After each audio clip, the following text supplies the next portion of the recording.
Let's address this once and for all. I have seen countless of us take perfume and spray it on our little sis before an appointment. First of all, they're gonna know. They're gonna know. What's up, y'all? It's tatycokley and welcome back to my channel. And today we are going to be talking about down below, okay? We are gonna be talking about feminine hygiene hacks. I did a part 1 of this. I'll link it like here or here if you guys wanna go check that out. But I figured we should bring it back because that was like a year ago. We have some updates, we have some new information, okay? So we are just going to talk about it. Also, just to make it clear, everything that I'm saying in this video, if you don't know it already, do not feel bad for it. There's such a lack of feminine hygiene education. So this isn't a like, how could you? This is a girl, as your big sis, I'm letting you know now what you need to do and what you don't need to do, okay? Okay, y'all, let's just jump right into it. But first, if you do not subscribe to my channel yet, what are you doing? We're gonna give you a couple seconds to do that. Did you do it? Good. Now you can watch the video and welcome to our family. Also, follow me on my socials. This is where you can participate in polls, all that fun stuff, or whatever. Let's just get into this. Okay, something that I've been recently doing that I feel like y'all need to know because I never really thought about it, or maybe I'm just late. If you are washing your hair, try to make sure you're not using something that's like super scented or anything, which actually, let's go back to a simple one. Using body soap. I don't know if I've said this to you guys before. I don't know if you know this or not, but do not use scented things down below, okay? That's gonna mess up your whole pH balance, which we will discuss fixes for later, but let's not start a problem that needs to be fixed. And again, I've said this before and I'll say it again. The products that are like specifically for, you know, that like, what are those called? Like Summer's Eve and stuff like that. That's a dub. That's a dub. Get the most basic, unscented things that you could possibly find for down below. Also, if you do not know this, nothing should be going up, okay? Just the outside. That's all we are doing. I wish I had like a little thing that I could show y'all how you need to be doing it, but I think that makes sense if you understand what I'm saying. Now back to what I was saying. If you're washing your hair, you're gonna have to deal with like the same issue because something's just gonna drip down and it's gonna reach. So you need to make sure that you're also using things that are unscented if you can for your hair. Now quickly, separate from hygiene, what kind of hygiene? I feel like hygiene isn't just specifically like cleanliness, this and that. I also feel like it has to do with health, and because of that, I want to talk to you guys about Planned Parenthood. If you don't know what Planned Parenthood is, it is a non-profit that provides sexual health care in the US and globally. There's so much that you can get through Planned Parenthood, like birth control, healthcare visits, STD screening, everything you need. But if you cannot get direct access to a Planned Parenthood near you, they now have an app. Not only can you access birth control through the app as well, but you can also get easy access to other healthcare. I have it myself, but I re-downloaded so you guys can see it. It looks like this when you open it up, where you can select your region, etc. Once you make an account or continue as a guest, it'll look something like this, where you can choose between these. If you guys can't see it, there's things like birth control, UTI care, emergency contraception, just facts in general, a healthcare appointment. It goes on and on. Hygiene and health go hand in hand, and you taking control of your health as a woman is extremely important. You are in control. Remember that. Okay, next hack. Okay, let's have the underwear debate. People will go back and forth between should you wear underwear, should you not wear underwear, is it more beneficial, is it not? My healthcare specialists have told me that it's okay to not sleep with it. Like, it's okay to let it breathe then. But if you're gonna be having on like jeans and tight clothes, I told y'all this before, that creates a bacteria block party. Let's have a science lesson. Glasses. If you did not know, your sister, we'll call her your sister, you know, your sister is a self-cleaning system. This is why you don't need to be up in there with soap and things like that, because it cleans itself. Now outside, etc., yes, the skin on the outside, all that, clean it, but inside is it's a little washing machine. Like, it really just cleans itself. It gets rid of all the toxins and the bacteria every single day, i.e. discharge. That's why we have that. Now imagine your body trying to rid itself of the things that should not be in it, and there's nowhere for it to go. There's nothing really soaking it up. It's too tight. It's just not working. Unhealthy. You're blocking it, okay? That's why I think it's important to wear underwear, because so that there's a barrier in between whatever tight clothing you're wearing and what's trying to come. Something can soak it up a little bit. Or also just wear panty liners. That's why we have these things, ladies. There are ways that we can try to prevent things like yeast infections, VV, just bacterial infections in general, by trying to give a little buffer in between whatever we have on and what's trying to leave us, okay? If underwear and stuff like that really bothers you, just sleep without it, okay? Being in tight clothes and jeans and this and that out in the summer heat right now, probably not a good idea. Next, something else that some of us may know, some of us may not. Make sure when you are, you know, let's say you're going to the bathroom, whatever, you need to be wiping front to back, okay? Never back to front, ever. That is how bacteria gets there. Things back there don't need to be up front, okay? Okay. Also, if you use like scented lotions and things like that on your body, that's fine. But when it comes to like openings like your sister, probably let's not do that. Also, I know let's address this once and for all. This is something that has been like a tale as old as time, but we need to cut it out. I have seen countless of us take perfume and spray it on our little sis before an appointment, if you know what I'm trying to say. That is like the worst thing you could do. The amount of scent and chemicals that is in that, first of all, they're gonna know.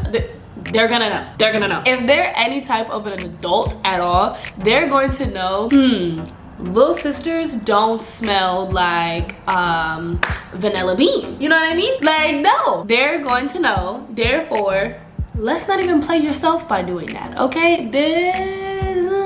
Let's not do that. Your little sister should smell like a little sister. That doesn't mean it should smell bad, but that also doesn't mean it should smell like rose and lavender. That's not natural. So let's stop doing that, because again, that's gonna throw your pH off, which in turn would make, how are we gonna refer to this in a PG way? Grown folk things, it's gonna make it less enjoyable because you might get a UTI, you might get a yeast infection, and then it's gonna be less enjoyable anyway. And it wasn't worth it to smell like the vanilla bean. Just let it go. Just clean in the shower before, and just let it go, babe. They're gonna love it regardless, I promise. Okay, now we can talk period talk real quick. Pads are fine, right? Because everyone can't use tampons. Let's just not be ignorant in that way. But make sure that if you are using them, you're not leaving like the same one on all day, because that again is how bacteria is gonna breed. Like, it's already a moist environment because you're bleeding. Therefore, if you're leaving it on all day, especially under tight clothes and stuff, not gonna go well. Then same goes for tampons. If you're using tampons, make sure you're changing them out. I think pretty much they recommend like every 4 to 6. I definitely would just change them as often as you can. Toxic shock syndrome is real. I know that they said that that was like a myth when we were younger. Like,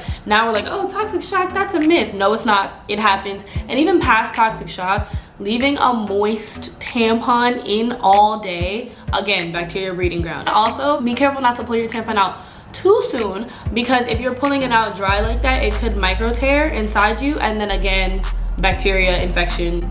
I know, ladies, we have it difficult, very, very difficult. Okay, now let's talk like hygiene health as far as your eating habits. So I don't know if I mentioned this in the last one, but eating fast food every day is not gonna get you the results you want. Drinking nothing but juice and soda is not gonna get you the results you want. Let's think about this like in a metaphor way. In order for your little sis to be able to be that self-cleaning washing machine, it needs water. Understand? Have you ever seen a washing machine work without water? No. So that's where drinking water comes in. Eating healthy comes in. You don't have to be like Miss, like, I never eat a cookie. But like, we shouldn't only be eating cookies, and we probably shouldn't only be drinking juice. Even past the point of hygiene for your own health. But I know like nowadays people don't really care. You probably care more about what your little sis is looking like, smelling like, etc. So let that be the motivation to drink some water today, babe. Let's have an apple while we wait. I'll wait.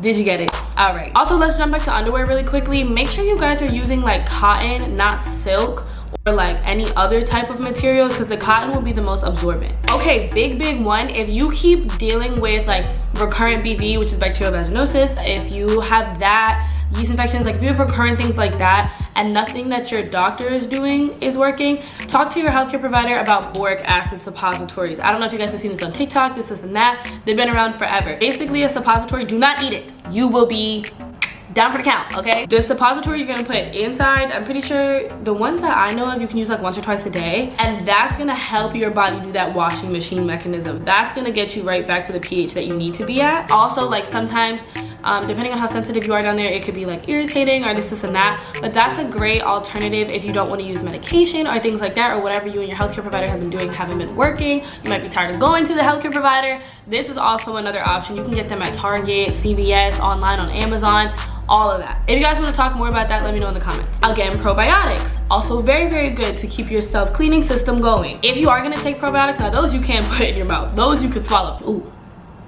Ooh. No pun. Okay, those you can like ingest. Those are like a daily vitamin pretty much just for your little sis. And it's also just good for your gut health in general, which is good for your mental health. So probiotics are just great in general. If you're gonna take the probiotics, I heard that some people say that it upsets their stomach. I've never experienced that, but what I have experienced is anytime that you're taking any type of vitamin or multi whatever, take it on a full stomach. Taking anything on an empty stomach, your body's gonna be like, no, it's just a lot on your digestive system at once. So just take it on a full stomach and you'll be fine. I normally take it before I go to bed. Also, if you have like thick thighs or you just find yourself sweating a lot down there, especially during summer, you can put like a little bit of powder down there, not in anywhere, not in the sister, around the sister. A little bit of powder, that's gonna get you right. Also, something that I learned is as much as baths are so enjoyable and relaxing, sometimes they're not the best for your little sister. Past the point of sitting in your own bacteria, bathing can sometimes dry out your little sister. So if you are, you know, doing grown folk and you notice that you've been a little bit drier than normal, it might be because you're taking baths, which is weird because you would think like, oh, I'm in water, da da da da da. No, it might be drying you out. Also, just sitting in your own bacteria in general, it doesn't have anywhere to go yet again, and it's looking for somewhere to go, therefore it might try to enter your sister, and that's not a vibe. If you are gonna take a bath, just make sure you shower beforehand or you clean up somewhat before you get in that bath, so you're not just sitting in like a cesspool of your own germs. Try to shower first. Anytime that I'm taking a bath, I definitely shower first and then I clean up the tub and then I fill it up. But that's another thing. Make sure that you're regularly cleaning your tub if you are somebody that likes to take a bath, because germs will acquire and just sit there, and then even past the point of you sitting in your own germs now, you're sitting in the germs and the bacteria that has accumulated in your shower tub. It doesn't do it for me. So if you can, just avoid it. Also, if you've noticed that like while you're out for a while, or if you have some type of job or something where you're out for a while and you can't really get access to like regular showers and stuff like that, there are like little sanitary napkins, little wipes that you can just throw in your bag that are like pH friendly if you feel like you need to just freshen up during the day, like something like that. And again, pee right after grown folk business. I don't know how many times I have to tell you this. It's not okay to hold it. It's not okay to pee in the morning. It's not no, pee. And if you can, shower as well. If not, try to wipe yourself down, okay? Okay, y'all, so that is it for this video. Make sure you guys check out Planned Parenthood and any other things that I have in my description box down below. Let's have a healthy conversation in the comments. Let me know whatever I missed, what comments and concerns, questions, anything like that. Let's have a little girl chat. See you guys in the next one.